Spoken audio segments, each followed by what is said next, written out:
having more muscle mass is healthy, right? You are stronger. You are more physically able. Muscle mass is incredibly important for glycemic regulation, right? Having more muscle mass can help you have regular blood sugar levels, right? Having more muscle mass is also associated with better cognitive function, better mental acuity. So in essence, to optimize your health, some of the things you should be looking to do with your body is decrease your fat mass if you have excess adiposity and work on building muscle mass through resistance training. What's up, my friends? Welcome back to the Dr. Joey Munoz Show. We're going to be talking about how resistance training, aka lifting weights, getting jacked, really positively impacts every single aspect of your life. From your physique, obviously, lifting weights can help you look better, to your health, reducing your risk of developing diseases like diabetes, cardiovascular disease, improving mental health, and even making you a more successful and happy person. Let's go ahead and jump right into it. First and foremost, I want to start with a story. I feel like you guys really enjoy when I share stories, and I want to talk about how I got into lifting personally. So, I've been lifting weights really since I was about 15 years old. I've always been very passionate about it, and it's because since I was a kid, I saw both of my parents exercising regularly. My mom used to do aerobics classes. She used to go to the gym. She had a trainer. She's always cared about her physique. She's always cared about her health. And my dad was no different. My dad would come home. He'd come home from work, knock out push-ups. He would always be working out at home. He'd be lifting weights, going to the gym. And so that healthy lifestyle is something that I really saw since I was a kid. And I developed a passion for. And I really do think that, well, who knows? If I didn't see my parents working out, maybe I'd also be into working out. But I don't think I'd be as passionate about it as I am today, right? Maybe I would, maybe I wouldn't. But there's no doubt that my experiences as a kid helped me really be passionate about lifting and health and all of that stuff, which is one of the reasons why my wife and I take our 7-month-old baby to the gym with us. I'm not sure. Maybe some of you guys who follow me on Instagram have seen my stories. We bring Junior to the gym with us. He sits in his little chair while we lift weights. He stares at us. We play with him. We try to make the gym environment seem like a very fun and welcoming place because obviously we want to instill these healthy habits in him as well. Anyways, the main reason why I started lifting weights when I was younger was obviously for looks, right? I wanted to be leaner. I wanted to be more muscular. I wanted girls to notice me. And I think we all start for those reasons. And there's nothing inherently wrong with starting your fitness journey because you want to look better, right? I think we all start there. We all start exercising regularly, whether it's running, lifting weights, whatever it is, mainly because we want to look better. It's not because we're passionate about the sports, and it's not because we have intrinsic motivations, because we feel good when we do it. We know the positive impacts it has on our mental health, on our physical health.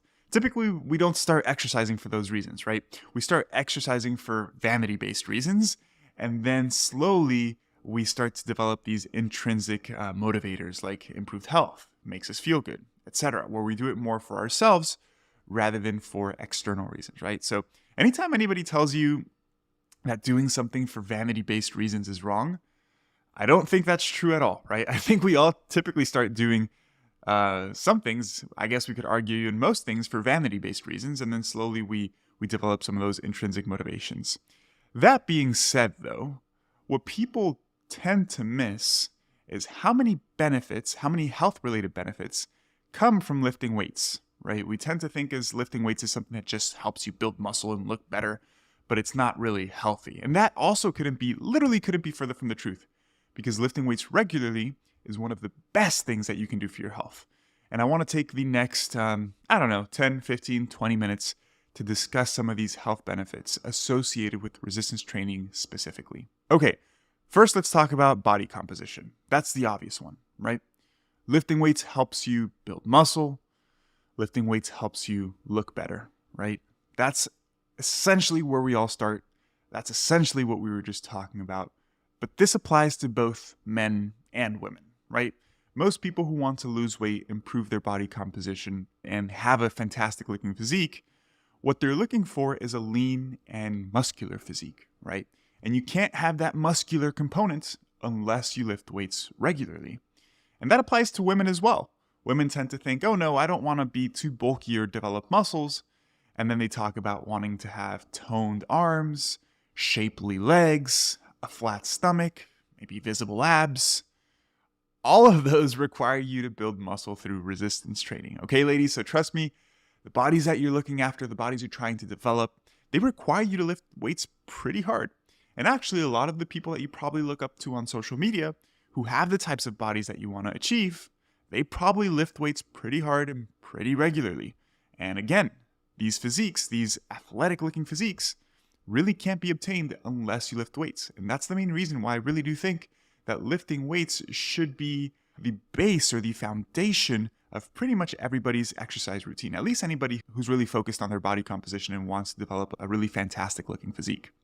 Okay, so health benefit number 1 is increased energy expenditure.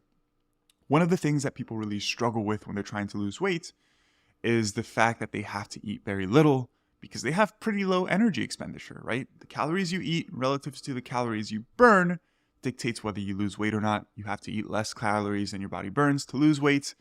And that becomes easier if you burn more calories, right? So about a kilogram of muscle helps you burn about an extra 20 calories per day. And now that sounds crazy. That's like, oh, that's so little. That's not a lot at all, right? Well, think of this.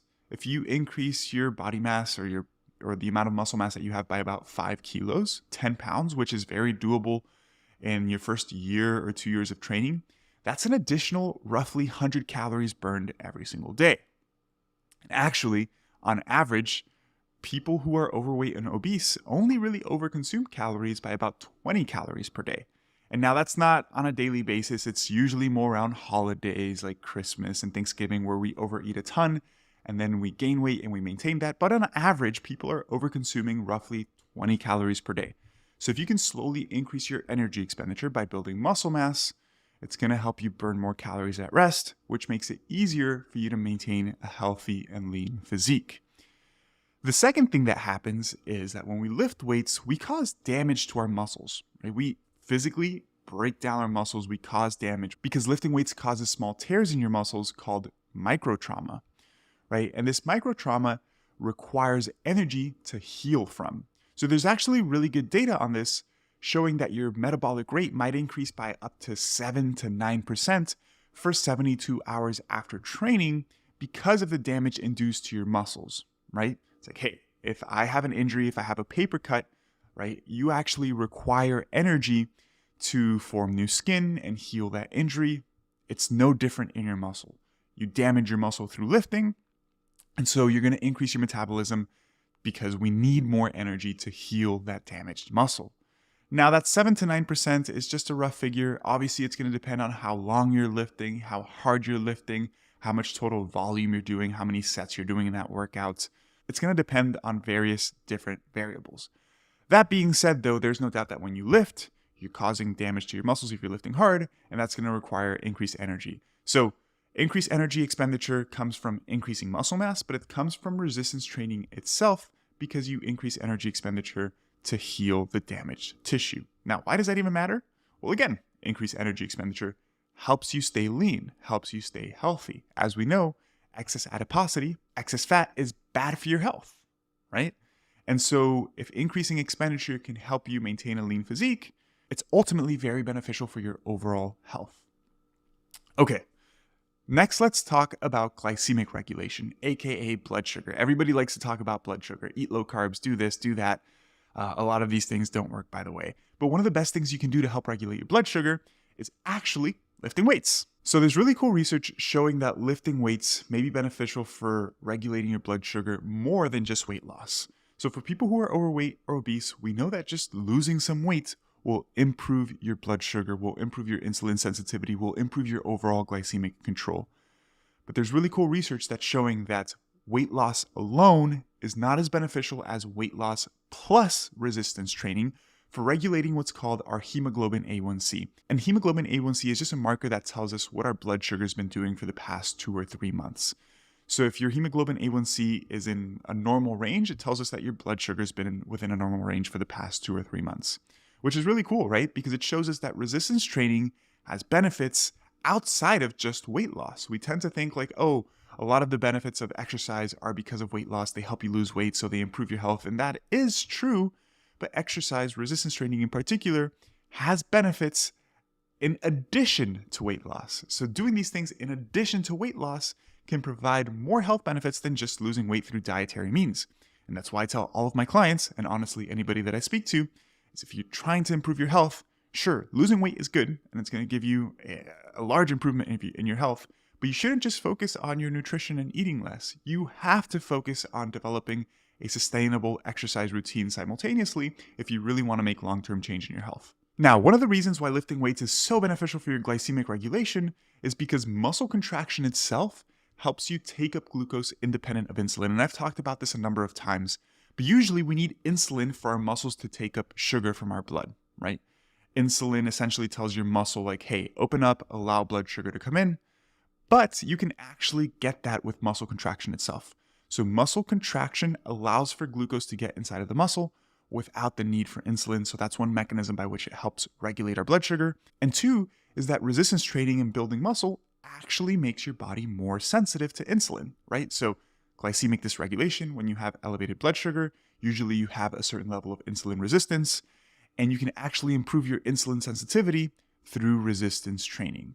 Okay, next is cardiovascular health. Now, I'll start by saying that lifting weights is not as beneficial for your cardiovascular health as doing aerobic exercise, right? Aerobic exercise, aka cardio, going for a run, playing sports, long endurance exercises. These are the type of exercises that are going to benefit your cardiovascular system most. But resistance training is also helpful. There's evidence that resistance training can help lower your blood pressure, can help improve your blood lipids, so increase HDL, decrease LDL, right? Good cholesterol, bad cholesterol, so favorably improves your blood cholesterol, can help reduce triglycerides, right?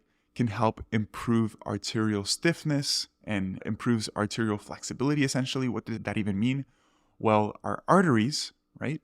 They dilate and they contract. They have a certain level of flexibility, right? And one of the things that happens as we age is that they lose that flexibility and they become more rigid.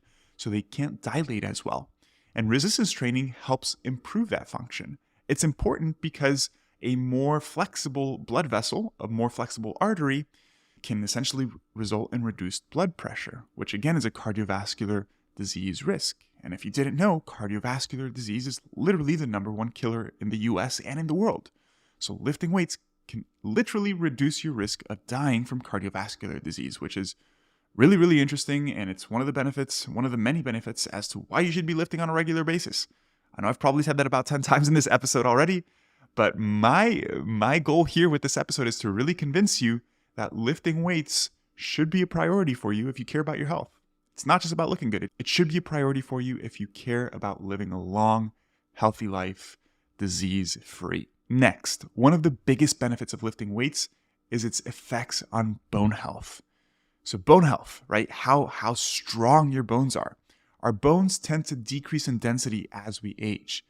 And unfortunately, older adults who fall, right, because they lose balance, they don't have strength, they don't have the same physical function that they did when they were younger, they fall, they break a hip, they're at an increased risk of death within just 1 year of breaking that hip. The reason why bones break so easily when you're older is because those bones are frail, right? And you can prevent literally breaking your hip by lifting weights because it makes your bones stronger.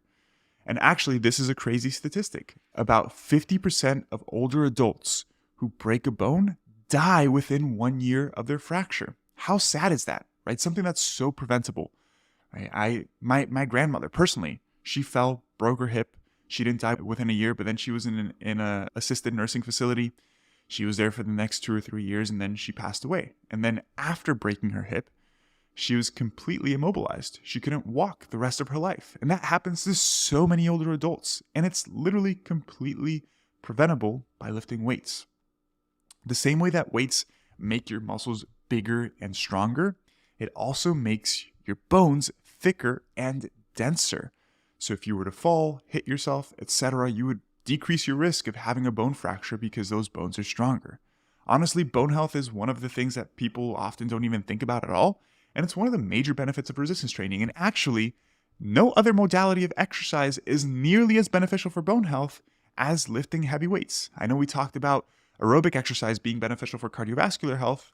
lifting weights is the absolute best thing you can do to strengthen your bones. And in order to do so, you definitely want to be lifting heavy weights.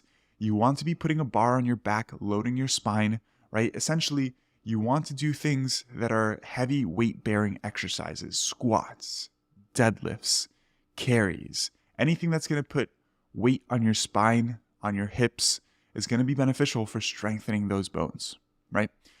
Okay, so aside from bone health, there seems to be some very, very beneficial effects on cognitive function. Resistance training seems to be beneficial for attention, right? Improving attention, improving processing speed, which is essentially how quickly you process information, right? How quickly you get things. It seems to be very beneficial for cognitive flexibility, which is our ability to switch between two different subjects, go back and forth between different topics. And it seems to be very beneficial for executive function as we age as well, aka planning, organization, executive function tasks. And of course, as we age, all of these things get worse as we age, right? Risk of diabetes, cardiovascular disease, osteoporosis, aka poor bone health, age-related cognitive decline. As we age, our health essentially goes to shit. And resistance training can help improve these. Cognitive function is incredibly important, right? It's really sad when you see older adults who have dementia, who have lost their memory, who can't process things well. And there's really good evidence that resistance training can help at least mitigate those things as we age. And actually, there's really, really interesting data showing that resistance training may help reduce the risk of or reduce the symptoms associated with diseases like Alzheimer's disease and even Parkinson's disease. Because resistance training isn't just about training your muscles, it's really about training your nervous system as well. If you haven't lifted weights before, you probably won't understand this. And if you're relatively new in your lifting career, you probably won't understand this either. But lifting weights requires intense focus. Doing things with good technique under heavy loads is really difficult. It's just as mentally taxing as it is physically taxing, because you have to think about, let's say I'm doing a squat, you have to think about your foot position, when your hips bend, when your knees bend, breathing, making sure you're breathing correctly, making sure you're bracing correctly, making sure you're exploding. All of these things require intense focus, and that is a cognitive task, right? That is something that improves your cognitive abilities. And again, the research is clear on this, that doing so, resistance training, intense resistance training, can help improve overall cognitive function, which again, none of us want to lose cognitive function as we age, right? We want to be able to maintain our cognitive function. And one of the best things that you could do is lift weights. All right. So far we've been talking about all of the health-related benefits, right? Chronic disease prevention, it's essentially is what we've talked about, right? Reducing the risk of obesity, diabetes, cardiovascular disease, osteoporosis, age-related cognitive decline. So essentially, these health benefits, by improving these conditions, resistance training helps you live a disease-free life and a longer life, because if you don't develop these diseases, you essentially have a reduced risk of all-cause mortality, right? Because these diseases can lead to death, and if you're preventing these diseases, then you can live a longer life as well. But aside from that, there are a tremendous amount of benefits of resistance training for enriching your life that has nothing to do with disease prevention. First, resistance training, and honestly, this isn't unique to resistance training. This really goes to any difficult endeavor, learning an instrument, playing a sport, etc., getting good at anything, but resistance training in particular, because it's really difficult, builds your confidence, right? There's nothing more encouraging than going into the gym and being able to lift something that you didn't even think was possible 2 or 3 months ago, right? Doing a pull-up is something that's really daunting for people. Imagine training for the next 2 or 3 months and being able to do 5 or 6 pull-ups by yourself. Wouldn't that be extremely encouraging? Wouldn't that build up your confidence in your ability to do difficult things, right? I really do think resistance training is one of the best forms of personal development, because it teaches you a ton of skills that are applicable to other aspects of your life. Keep in mind, developing an incredible physique, being muscular, lean, having an impressive body that people look up to, doing that is really, really difficult. And not only is it really difficult, it takes a really long time. Most people think they can get in fantastic shape in a year, and yes, you can get in pretty good shape in a year, but to get in fantastic shape, the physique that you probably want to develop might take you 5, 10, 15 years of consistently working hard. What does that do? It teaches you hard work, right? There's no way around it. You have to work hard. It teaches you commitment. You can't be skipping workouts every other week because you don't feel like it, or because you have a trip, or because there are no excuses. You have to be committed, right? It teaches you the importance of delayed gratification, which is putting in the work now to see the results later. You're not going to see the results immediately. Like, again, lifting takes a long ass time. Not lifting takes a long ass time. Building an impressive physique takes a long ass time. So you need to be okay with doing work now and not seeing those results for a very long time. And all of these are skills that bleed into every other aspect of your life, right? It helps you better. It helps you be a better person in your relationships. It'll help you be more successful in your career. It'll help you be happier, right? Lifting is one of the best things you can do for reducing stress, for reducing anxiety. There's really good research on the effects of exercise on depression and mental health. We talked about cognitive function earlier, but mental health in particular. And so it helps you be a happier person, a less anxious person, a more level-headed person. And again, these are all skills that you can develop by literally just lifting heavy weights, right? Lifting heavy weights, staying dedicated to it, improving your physique. All of these skills bleed into every other aspect of your life. I really do attribute a lot of the success that I've had in my career, in my marriage, in relationships with friends. I'm overall a very positive and very happy person. And if some of you guys know my background, I didn't come from a very happy environment. My upbringing was relatively rough with my parents. I don't have the best relationship with my mother. It was a pretty rough upbringing, right? And I'm a pretty happy person, optimistic person. And I do attribute a lot of those traits to the fact that I've been lifting weights regularly for 13 years now. It's something I can't go without. Like, lifting is my medicine. It is my therapy. It makes me a better person.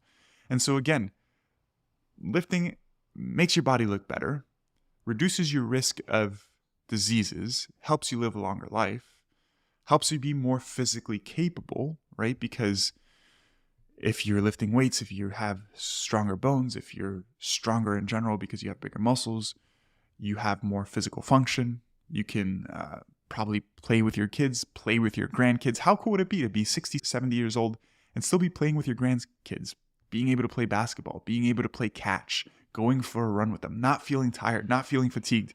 These are all gifts that can be given to you by just lifting weights. And they truly are gifts, right? Because most 70-year-olds are not very physically capable. So again, going back to what I was saying is lifting weights, yeah, it helps reduce your risk of disease, but it enriches your life in so many more aspects outside of just building muscle, looking good, and helping you live a longer life by reducing your risk of developing these chronic diseases.